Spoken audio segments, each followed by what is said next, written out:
ഇതാണ് നമ്മുടെ പുതിയ മെമ്പേഴ്സ്. ഇവരുടെ പേര് അലേഖ്യ.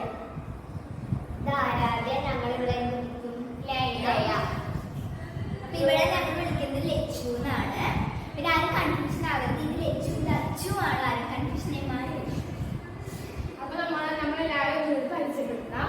എന്റെ പേര് ആരാധ്യ, ലയ വിളിക്കുന്നു. എന്റെ പേര് ആർദ്ര. എന്റെ പേര് അമയ. എന്റെ പേര് ഇവിടെ ആമി വിളിക്കുന്നു, കൊല്ലു വിളിക്കുന്നു. രണ്ടുപേരുണ്ടാവും. എന്റെ പേര് ആരതി. എന്റെ പേര് അനിക്രോസ്. എന്റെ ആ റോസ് നടന്നു. എന്റെ പേര്